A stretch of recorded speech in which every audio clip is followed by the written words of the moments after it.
Programa Alto Astral no 14. Entrevista.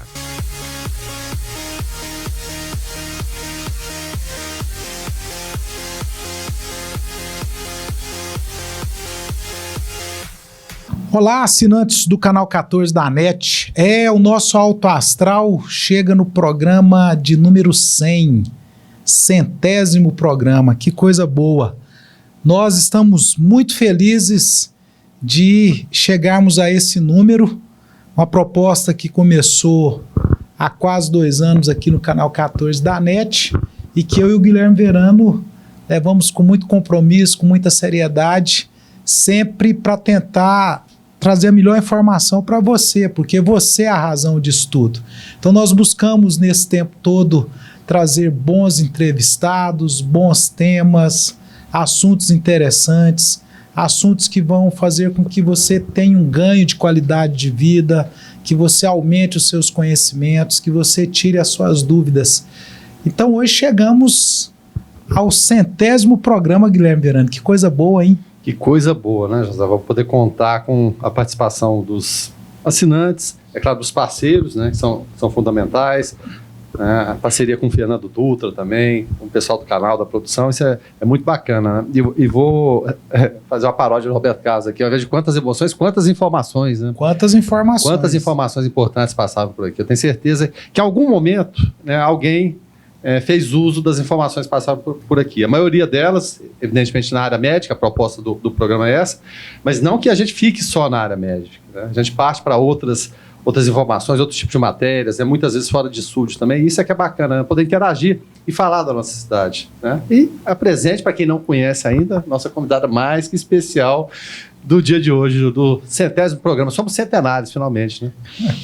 Ô Verano, mas antes de apresentar a nossa entrevistada aqui, ou de só relembrar os assinantes do 14, porque ela já esteve aqui conosco outras vezes, eu queria reforçar o agradecimento aos nossos apoiadores, não é? Nós temos empresas que acreditam na nossa proposta há quase 10 anos, que já estão juntas conosco no nosso projeto Alto Astral, tanto na TV quanto no rádio. Então, esses apoiadores são extremamente importantes. É graças a eles que nós temos a condição de fazer o nosso lado social de toda essa proposta também.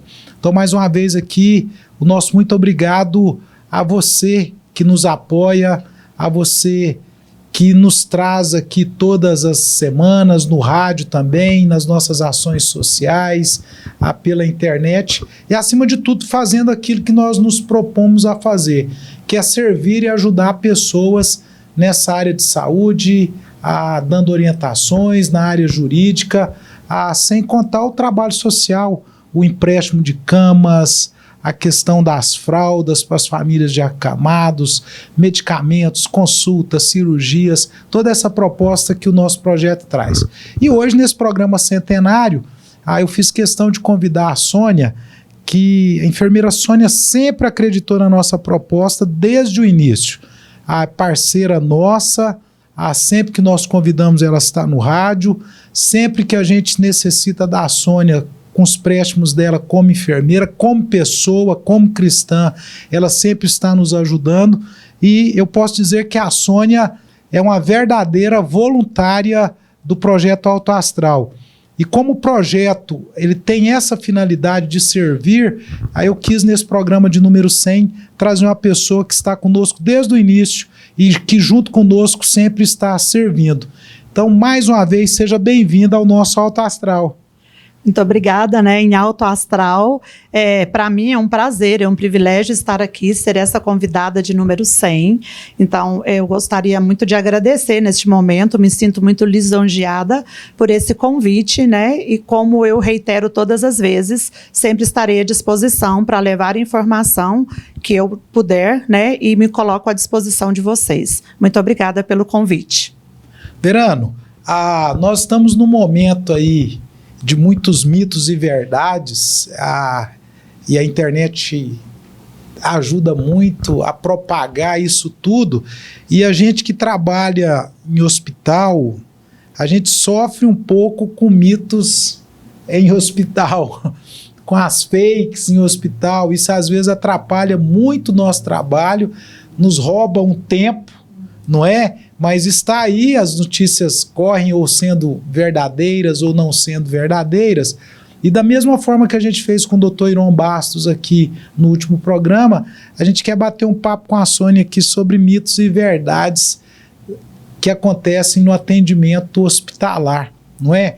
Mas antes, Sônia, de nós entrarmos nesse tema, eu queria que você falasse um pouquinho de uma notícia do momento que tem preocupado muitas pessoas, que é a questão do sarampo. Sônia, o sarampo está de volta? Então, Joseval, infelizmente, né, nós perdemos em 2018 o título de hospital, de certificação de erradicação do sarampo, e nós estamos agora vivendo de novo uma epidemia, principalmente nos estados do Rio de Janeiro, São Paulo e Bahia. Então nós estamos com dificuldade, inclusive, de conter esse surto por lá, e muito temerosos, né, e preocupados, sem alarme, mas preocupados que esse surto ele chegue aqui para a gente, principalmente em Goiás e Anápolis, né? E por isso todas as medidas e os esforços, as informações, elas vão sendo empreendidas, né, pela vigilância epidemiológica, tanto do município quanto do estado, em tentar orientar e instituir medidas para que esse surto ele não chegue até nós e que não avance aqui na nossa cidade. Um detalhe, até a Sônia falando dessa questão geográfica, né, de Rio de Janeiro, Bahia, São Paulo, e a gente falando de fake news até agora há pouco, porque muita gente tem a noção, os venezuelanos estão trazendo surtos de doenças através de Roraima, e a sensação que eu tinha era o quê? A porta de entrada, Roraima, mas não está lá, a gente tá vendo surtos no Rio de Janeiro, Bahia, mais do Nordeste para o Sudeste e podendo chegar no centro do país. Então a questão não é só os venezuelanos também, né? Nós tivemos um relato de caso dos venezuelanos que aconteceu em 2017 e agora, mais recentemente, no Rio, né, por questão de um navio que chegou de Israel, de uma outra cidade, que eu não me lembro o nome, mas que seriam os casos que a gente chama de casos importados, né?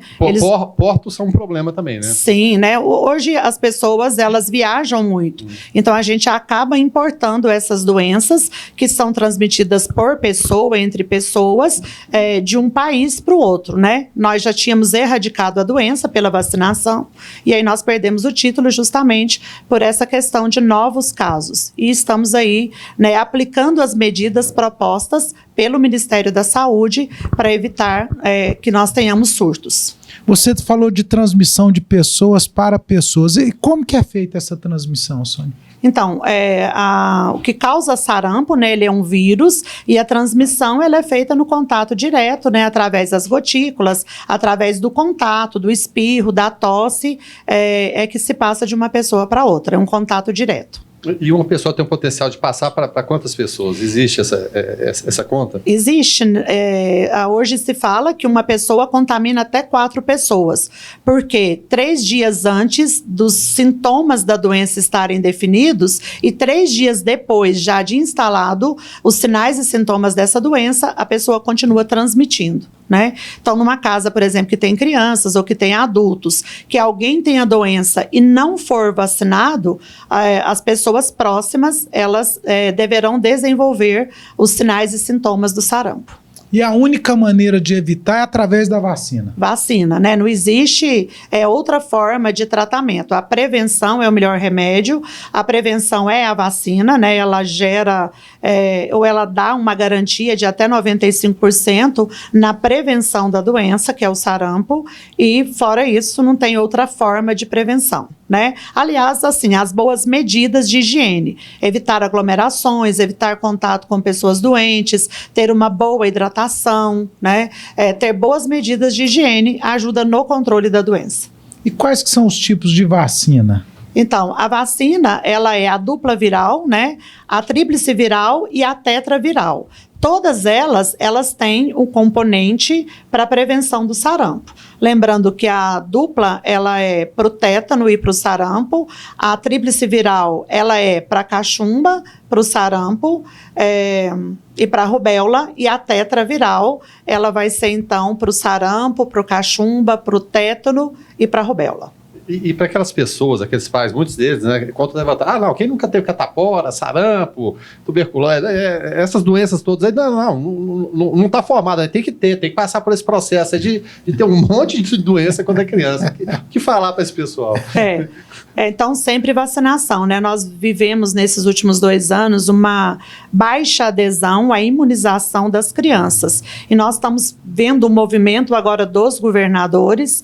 Eu vi uma portaria, né, do governo do DF, em que ele determinou que todas as crianças matriculadas, que os pais têm que apresentar cartão de vacina completo. Se não tiver, ele tem 30 dias para regularizar, e se ele não regularizar, a diretora da escola, a equipe, deve acionar o conselho tutelar. Então, assim, a gente entende que é uma medida de proteção, de prevenção de agravos, né? Não só para sequelas que deixa nessa criança, nessa família, em casos de óbito, inclusive, mas também dos custos, né, hospitalares que vão gerar futuramente. Ô Sônia, e quais são os principais sintomas? E eu já vou colocar uma outra pergunta. Estando com o sarampo, tem algum tratamento? Então, os principais sintomas, eles são sintomas gripais, a princípio, né? Então, a criança tem tosse, ela tem narizinho escorrendo, e aí febre alta. Então, o que diferencia os sinais e sintomas do sarampo para a gripe é porque ela vai apresentar febre alta e vai ter sinais de conjuntivite. Só que é uma conjuntivite de um olho lacrimejando, vermelho, mas sem secreção purulenta. Quando chegar lá no 3º ou 4º dia, vão apresentar manchas vermelhas pelo corpo, principalmente começando da face, do rosto, na região do pescoço e na região do tórax. E aí, então, é um diagnóstico, a consulta, né, a avaliação, ela é clínica, dos sinais clínicos, e não existe tratamento para o sarampo. O que existe são medidas, né, de conforto, como a hidratação, remédio para dor, remédio para febre, diminuir os vômitos. E prevenir para que não aconteça as consequências da doença que é o sarampo. E esse tratamento, desculpe, até uma vez diagnosticado, ele pode ser feito em casa ou tem que ser no hospital? Se a criança estiver bem, não estiver desidratada, se a febre é possível de controlar com medicação oral, ela pode ficar em casa com bom repouso, alimentação e boa hidratação. Se, por algum problema, a família não consegue, se a criança tem resistência para medicação oral, está vomitando, aí necessita a internação. E aí, dentro dos hospitais, a gente vai instituir todas as medidas de precaução ou isolamento, que é o que a gente chama, para que a doença não transmita para outros pacientes e nem para os colaboradores da instituição. Nós já temos algum caso em Goiás, em Anápolis, que você tenha notícia? Então, nessa semana passada, nós temos 2 casos em Goiânia, né, que estavam sendo confirmados já com praticamente certeza, né, eles já tinham feito os primeiros exames no laboratório diferenciado, né, que são as sorologias, e já tinha-se, então, definido como casos de sarampo. 2 casos em Goiânia, que é o que eu tenho conhecimento até dia 13 de agosto. Então, o que tem que se fazer no momento é vacinar. Vacinação. Então, a vacinação, ela acontece na criança até 12 meses, com 12 meses, a primeira dose, com 15 meses, a segunda dose. Tomou as 2 doses, está imunizado, né? Pessoas de 1 a 29 anos que não constam doses de vacinação no cartão ou que não se lembram se foram vacinados, eles devem procurar os postos de saúde. Aqui em Anápolis, né, regional, que é a OSEGO, né, a unidade Dr. Ilion Fleury, para completar esse esquema de vacinação. Mulheres que em idade fértil que queiram ter filhos, elas devem se vacinar antes da gestação. Na gestação, ela não pode, quando grávida, ela não pode tomar a vacina para sarampo, né? E se ela tiver a doença, ela pode ter trabalho de parto prematuro, ela pode ter uma criança com baixo peso e com outras complicações, como as lesões visuais, né? Diminuição na acuidade visual também. Então, Verano e assinantes do 14, está aí dado o recado nessa questão do sarampo. Acho que temos que tomar todos os cuidados, porque é o que a Sônia falou, a gente perdeu aí um título que era extremamente importante. Parece que a gente perdeu o medo também. Né? Perdeu o medo, né? Quando a Sônia fala de baixa cobertura vacinal, não é? O que antes era ignorância, agora parece que é soberba, né? Não tem problema mais.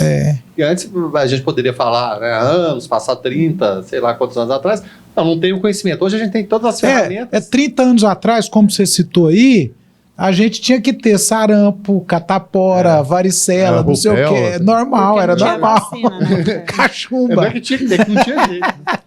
Para estados como o Rio de Janeiro, eles estão muito preocupados, mesmo com toda essa questão do surto, a cobertura vacinal é de 60%, né? Então, estima-se uma adesão maior que 80%, porque aí aqueles que estão imunizados, pela convivência, eles imunizam os outros que não foram vacinados. Então, nós temos essa deficiência. Infelizmente, nós baixamos a guarda mesmo e estamos sofrendo as consequências disso. Então, nós vamos mudar agora de tema, já que eu falei de baixar a guarda. E aí, não só na questão hospitalar, essa pergunta vale também para o atendimento e o tratamento das pessoas de uma maneira geral. E a gente ouve isso todo dia. Recentemente eu no hospital mesmo ouvindo a questão dos antibióticos. A Sônia mexe com isso todo dia e toda hora. Sônia, o antibiótico ele faz mal? E quando eu digo que não é só abordagem hospitalar, é porque nós estamos acostumados a uma dor de garganta. Eu vou na farmácia. Hoje até agora tem que ter receita, mas há anos atrás você comprava antibióticos indiscriminadamente nas farmácias. Não era isso? Então eu queria que você nos colocasse. O antibiótico ele ajuda, mas ele faz mal também? É bem isso mesmo, né? O antibiótico ele trata as infecções, né? Dentro dos hospitais e fora deles, no ambulatório, o médico prescreve, a pessoa faz uso em casa, mas é a preocupação do momento, tanto para os hospitais, os diretores, e a preocupação para o Ministério da Saúde e a preocupação para o mundo, né? Então, é chamado o terceiro desafio global para a segurança do paciente. Nós precisamos reduzir o uso dos antibióticos, tanto no meio extra-hospitalar, nos domicílios e ambulatórios, como no meio hospitalar. É uma questão de sustentabilidade, é uma questão de reduzir a resistência, já que hoje nós temos um consumo também de antibióticos, né, na criação de animais, né, tanto de bovinos como também nas plantações. Então isso também é uma preocupação. Vem para a gente por outras vias. Vem por outras vias. Mas o que se mostra nos últimos 20 anos é que tanto na criação dos animais, né, eles conseguiram, a pecuária, eles conseguiram reduzir em 20% o consumo. Então, eles tinham 85% de utilização, eles passaram para 65%.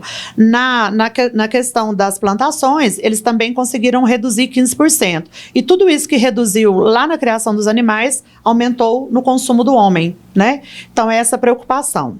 Até 2030, né, e alguns médicos, né, infectologistas e algumas redes mais otimistas, diz que em 2050... nós estaremos lá ainda para ver, né? Sim, é claro. As pessoas morrerão de infecção por resistência aos antibióticos. Não haverá antibiótico para tratar infecções nos hospitais. Porque as bactérias, elas vão ficando seletivas. Elas vão roubando fragmento do DNA dos antibióticos e produzindo novas bactérias com novos enzimas. Esse enzima, ele cria uma capa. Ele cria um mecanismo que impede que o antibiótico ele combata e ele elimine aquela bactéria. Ou seja, ele cria sua própria defesa ali. Sim. Torna-se ineficiente totalmente. E cria nova bactéria. Então, as bactérias normais que a gente tem no nosso corpo, no intestino, na pele, Staphylococcus aureus, no nariz, pseudomonas, elas vão ficando resistentes pelo uso indiscriminado de antibiótico. Inclusive, tem uma campanha do Ministério da Saúde agora, antibiótico, não prescreva. né? Só faça o uso do antibiótico se houver indicação médica, e faça o uso conforme o que o médico recomendou. É muito comum a mãe passar para outra criança: meu filho está com dor de garganta. Não, o médico me passou um remédio, eu vou te dar o restinho do meu que sobrou. Então o meu já tá bom, eu vou encerrar antes. Vou parar por aqui, né? Tem até umas piadinhas assim bem engraçadas, né? A pessoa fala: eu já estou boa, vou parar com o meu antibiótico. E aí tem um monstrinho lá que é a bactéria rindo microscopicamente. É nesse que eu vou atacar, né? Então tem bem isso, mas é uma preocupação muito séria. Eu participei em junho de uma capacitação da Anvisa em Brasília, e os hospitais eles são orientados a desenvolver um projeto do uso racional dos antimicrobianos, que passa pela prescrição, pela administração desse medicamento e a retirada dele, o uso conforme a melhora do paciente. Eles estão propondo reduzir um dia, apenas um dia, nos esquemas de tratamento. Ou seja, se uma pneumonia hoje é tratada com antibióticos 5 a 7 dias, se você reduzir um dia, você já estará auxiliando nessa questão da resistência. Eu quero abordar agora a questão da infecção hospitalar, que também é outra situação, que tem muita gente que fala muita coisa e não sabe nada do que está falando. E a gente sofre disso em hospital. Ah, não interna em tal hospital não, porque lá tem infecção hospitalar, lá no outro não tem. Internou ali, morreu. Internou lá, morreu. Sônia, existe hospital sem infecção hospitalar? Outra pergunta que eu queria fazer para você. No universo de 100 pacientes, por exemplo, dentro dos hospitais, os 100 passam por ali, os 100 não vão ter risco nenhum de infecção hospitalar? Explica isso, explica o que é essa questão da infecção hospitalar para o nosso assinante do 14. Então, não existe hospital com infecção zero, né? Então, a pessoa vai para o hospital ou para fazer procedimentos que a gente chama cirúrgicos ou invasivos, ou para tratar as infecções que ela já leva da comunidade. Então, a infecção ela pode ser comunitária, essa que ela adquiriu em casa, em qualquer lugar, e ela vai procurar um serviço de saúde para fazer o tratamento. Se na prestação desse serviço de saúde, pela quantidade de procedimentos invasivos que a gente diz que faz hoje, que é o uso de sondas, de catéteres, de soro na veia, de cirurgias, de exames diagnósticos, esse paciente evoluir para outro processo infeccioso, então a gente diz que ele adquiriu uma infecção relacionada à assistência à saúde. Até porque o termo infecção hospitalar, você não pega infecção só em hospital, né? Então, as casas de repouso, os asilos, as creches, né? Numa clínica de estética, numa manicure, na pedicure, na tatuagem, você está sujeito a adquirir algum tipo de infecção. Então, por isso que hoje é infecção relacionada à assistência à saúde. E, nessa situação, o que a gente tem? Medidas de controle. Então, você me perguntou, tem 100 pacientes, os 100 passarão por algum serviço de saúde e nenhum deles terá infecção? Depende. Tem fatores de risco para infecção. Então, o paciente que já tem câncer, que faz quimioterapia, o paciente que tem insuficiência renal, que faz hemodiálise, que tem uma fístula, que tem um catéter, esses pacientes, eles são mais sujeitos, eles são mais frágeis, eles têm mais possibilidade de adquirir outras infecções. E quem que pode levar essas infecções? Ela passa de paciente para paciente, mas os pacientes não dormem na mesma cama, mas eles podem ficar no mesmo quarto. Quem mais carrega a infecção?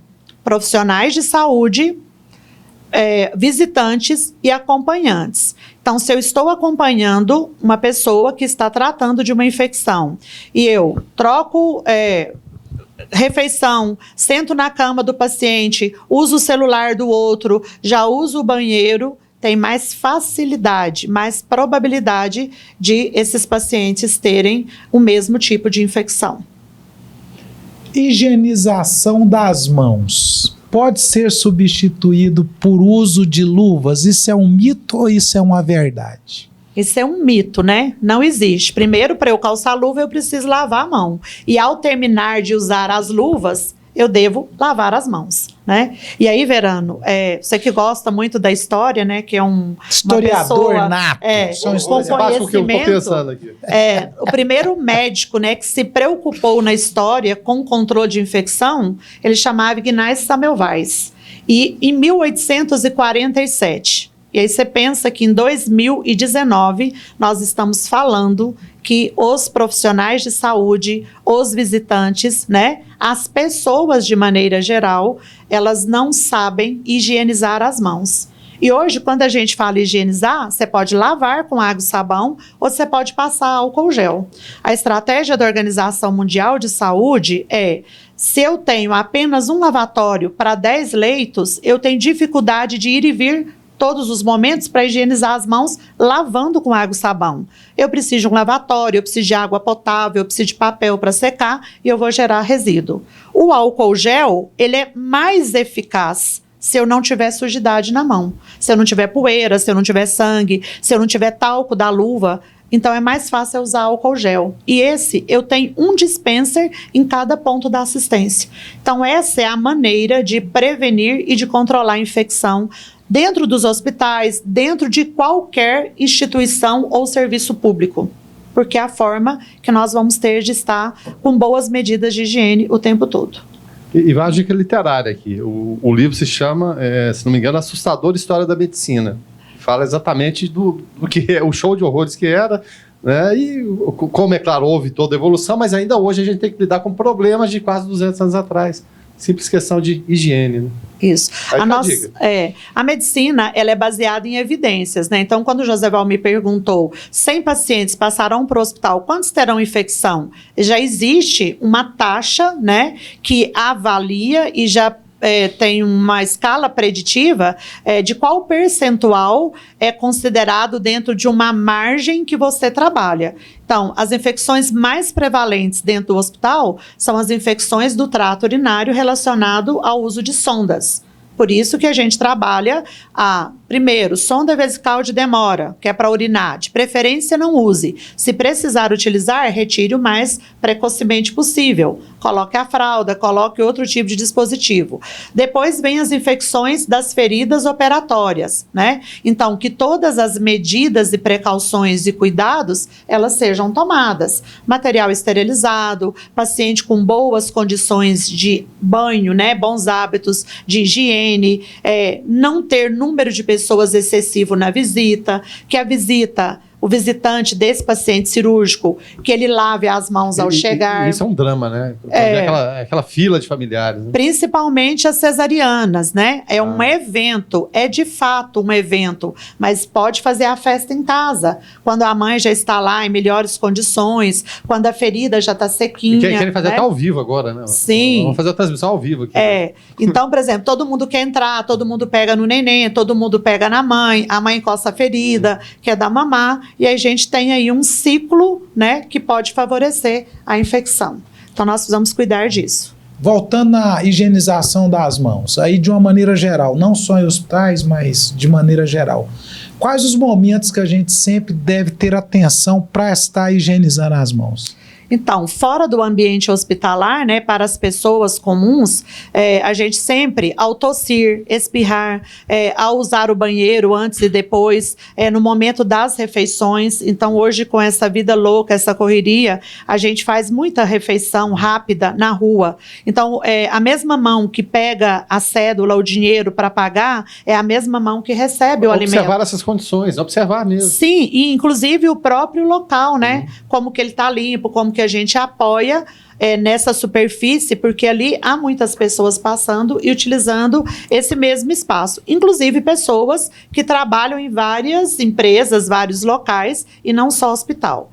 E dentro do hospital, para os profissionais de saúde, a higienização das mãos, ela deve acontecer em 5 momentos, né? É bem 5. É bem para a gente lembrar que são 5 os dedos da mão e são 5 os momentos da higiene das mãos. Então, antes de eu encostar no paciente, de eu fazer qualquer procedimento com ele, antes de eu fazer procedimento com técnica asséptica, que é um curativo, fazer uma punção na veia, uma medicação, após manusear fluidos corpóreos, que é desprezar uma diurese, o material sujo do curativo, mexer numa sonda, né? Ao tocar nas superfícies que estão próximas ao paciente, que é a cama, que é o suporte de soro, os monitores, tudo que está ligado a ele, e ao terminar de executar as minhas tarefas. Então, são 5 momentos que são preconizados para os profissionais de saúde higienizar as mãos ao cuidar de pessoas internadas.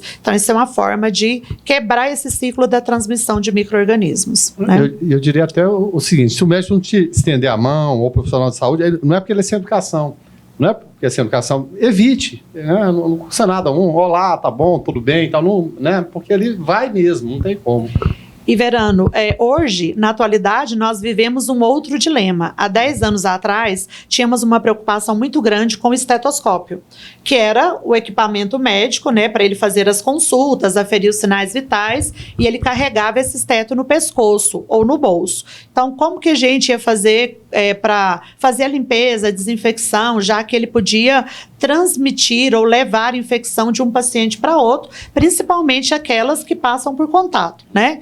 Hoje, nossa preocupação chama celular. Né? Então, o celular é utilizado para contar a frequência cardíaca, para tirar uma foto de uma lesão, para mandar um recado para o paciente, e ele é manuseado por todas as pessoas, em todos os locais, e nem sempre ele sofre essa limpeza e desinfecção que a gente devia fazer diariamente, né? Então, ele vai para dentro da sala de cirurgia, ele vai para o barzinho, ele vai para o jogo do voleibol, né? E a gente precisa tomar esse cuidado com o telefone, porque hoje ele é uma forma de transmissão também de micro-organismos. Isso tem que ser dito mesmo, viu, gente? Olha que dica importante, né? Olha que dica, isso, né? Tem que ser dito óbvio, mesmo. Né?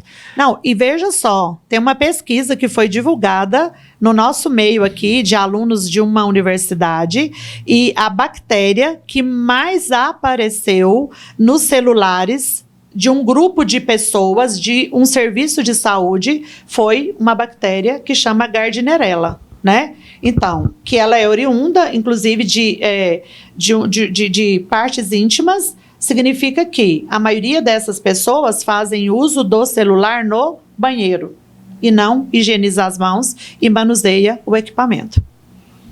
Meu Deus. Meu Deus. Meu Deus. Escuta. Meu Deus. O tempo passa. Eu queria propor para a Sônia aqui pro Verano um bate-bola mais rápido. Opa, fica tranquilo. Não é porque esse programa de número... Ele tá suspendendo a gente.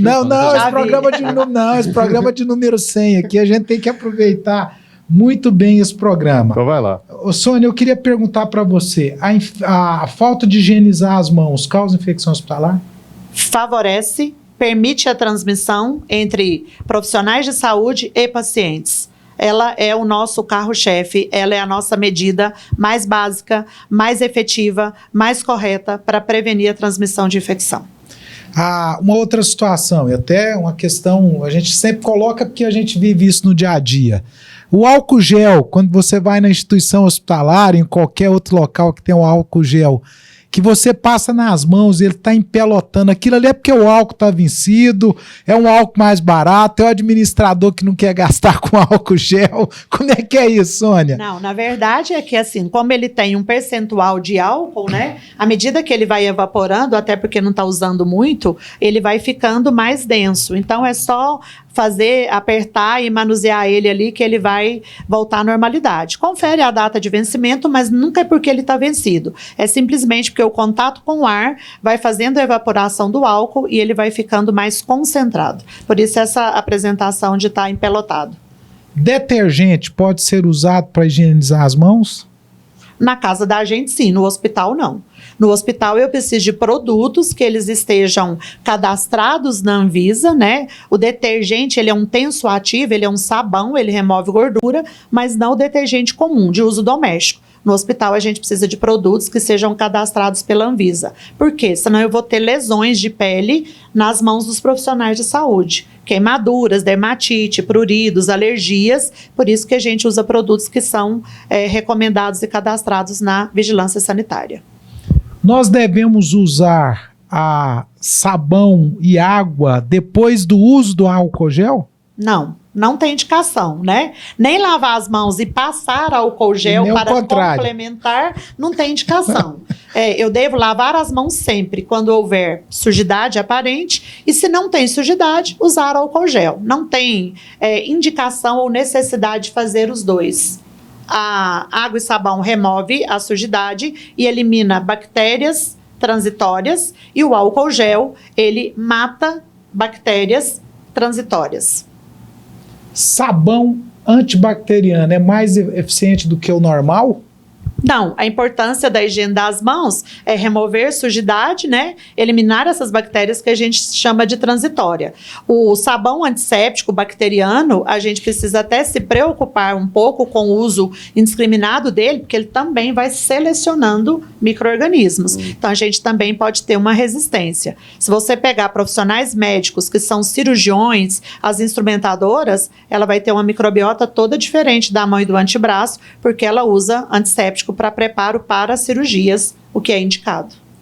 Ao higienizar as mãos, devemos tirar joias, anéis, relógios? Como é que é isso? Sempre, né? Profissionais de saúde não usam adornos. Então, hoje eu estou usando porque eu vim num programa de número 100, né? Mas a gente não usa adorno, não usa anéis, não usa relógio. Por quê? Porque me impede de lavar as mãos. Mesmo dona de casa, a gente sabe. Se você tem aliança, o tempo todo você fica mexendo com a água, fica úmido, né? Perdi minha aliança ali no ralo.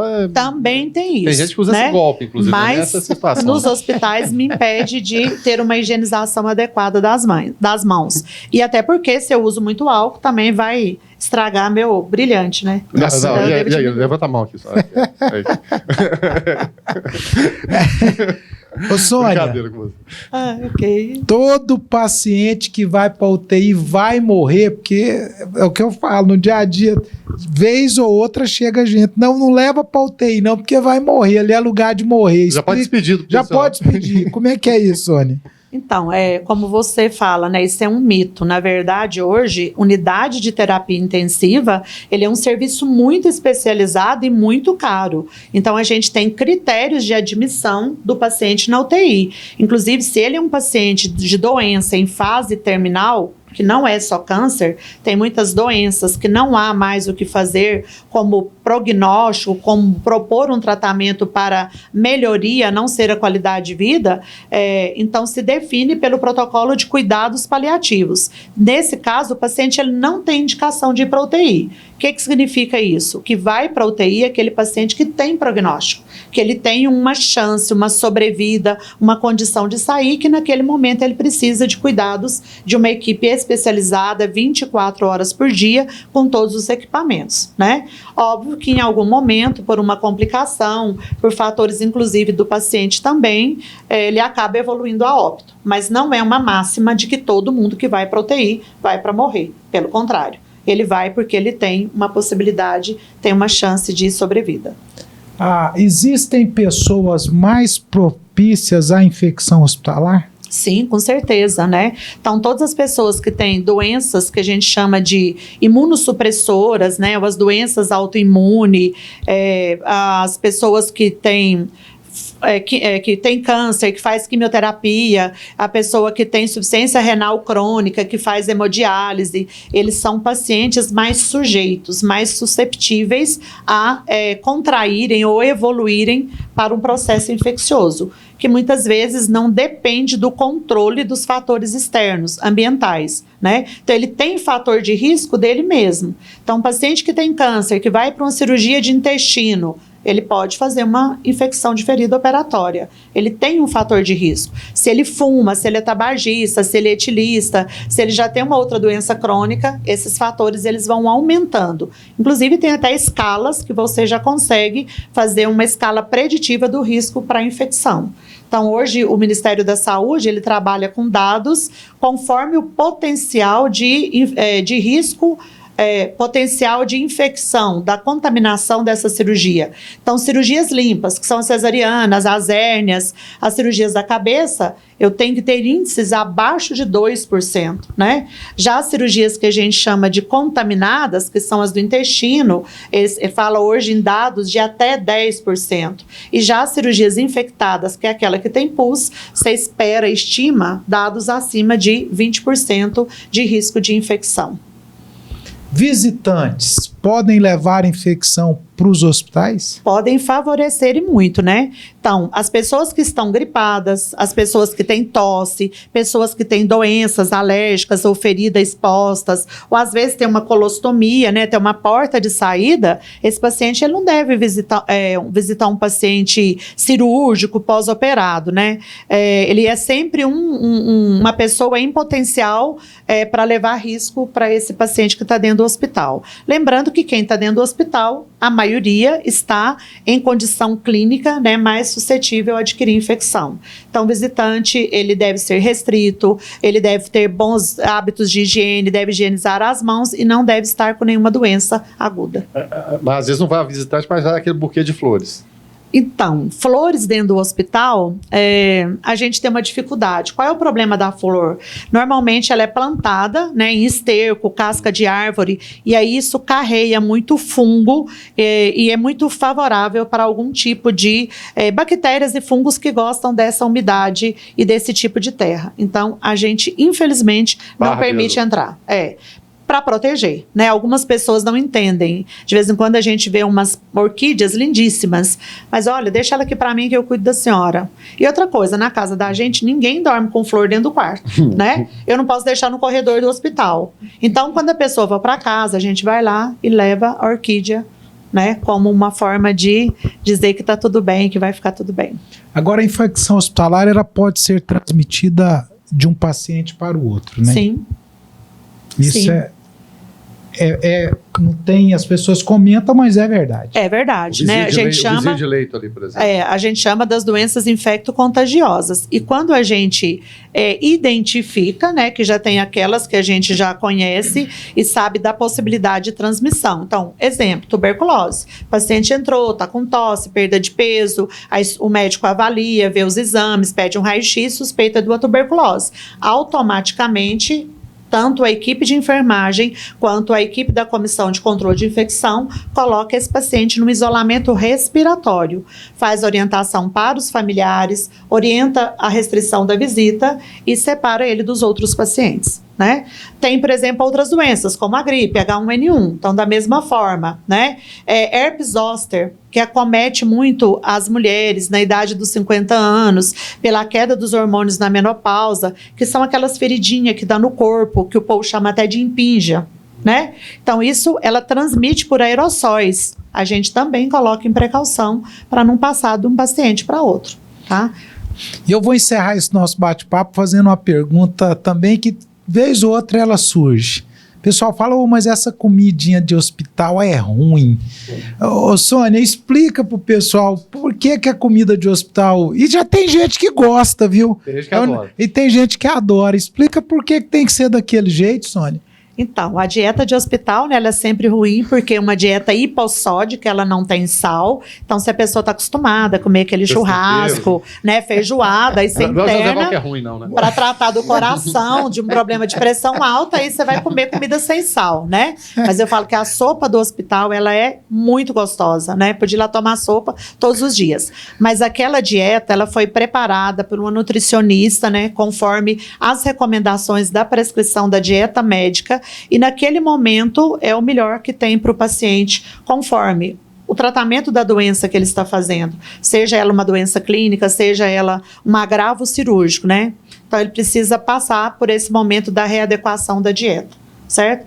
Mas a gente tem pacientes idosos que às vezes não tem um apetite bom, né, para aquela dieta do hospital que está oferecendo. Então a gente conversa com a nutricionista, vê com a família, vê as condições dessa dieta que está sendo confeccionada, elaborada em casa, e a gente permite a entrada no hospital. Mas não é dieta livre. Senão vai o churrasquinho do gordo todo dia para lá, fazendo propaganda para ele. Ia falar exatamente isso aí. Ainda fica com o espetinho lá no saco plástico ainda, que ainda machuca alguém. E as pamonhas que entra, Guilherme? Eu já acompanhei essa rotina algumas vezes. Né? Gente, mas a proposta desse programa de número 100 era essa mesmo. E eu queria agradecer muito, mais uma vez, a Sônia por ser essa parceirona de sempre.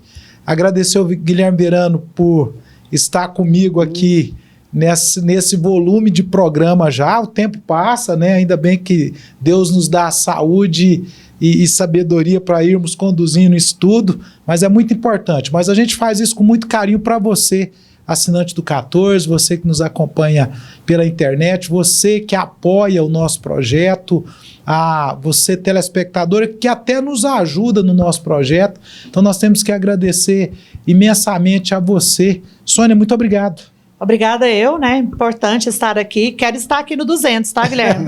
Fala pra ele, deixa ele esquecer não. Quando chegar no 200, me chama. Deixa comigo. O José vai muito esquecido. Agenda comigo. Vamos arrumar outros mitos e verdades para discutir aqui. Muito obrigada pela oportunidade, né? E sucesso para o programa e todos os ouvintes, com certeza, vocês têm um programa que discute coisas atualizadas e que leva informação para todas as pessoas. Verano, muito obrigado, Guilherme Verano. Eu que agradeço, José Val, pela oportunidade, por acreditar aqui no canal 14, né? Essa parceria começou lá atrás, no rádio, e evoluiu para televisão, redes sociais. Mas o importante, fundamental é isso aí, é trocar ideias o tempo todo, interagir, discutir com profissionais, discutir linguagem técnica, mas acessível, né? Para o cidadão comum ter a compreensão, que é o que a Sônia faz muito bem, né, citando os exemplos o tempo todo, como isso é importante, e é a missão fundamental nossa aqui no Canal 14, então a gente agradece mais uma vez, é claro, José Val, pela parceria, Sônia, todos os nossos convidados passaram por aqui, alguns poucos se repetiram, é o caso da Sônia, né, mas sempre todos muito bem-vindos. Então, mais uma vez, muito obrigado aos nossos parceiros também, os parceiros que começaram com a gente, 99% continuam com a gente, conosco. Isso é muito importante. E, mais uma vez, é claro, agradecer principalmente a você, amiga assinante do Canal 14 da NET. Mais uma vez, muito obrigado. Clínica Radiológica de Anápolis, Associação Comercial e Industrial de Anápolis, Arroz e Feijão Imperial, Geolab Genéricos, Instituto Oncohematológico de Anápolis, Hospital Evangélico Goiano, Plameg, Unievangélica, Supermercado Atende Mais, Compensados Anápolis, Clínica Vacine, Barbante JK, Laboratório Modelo, Farmácia Naturalis, Cicobi Unicentro Norte Goiano, Lages Vibracom, Mercafrios Mauá, Doutor Café, Cafeteria e Doceria, Droga Lúcia, Mover Mais Clínica de Fisioterapia, IHG, que é o Instituto de Hemoterapia de Goiânia, e também Indicom, Gerenciamento de Resíduos.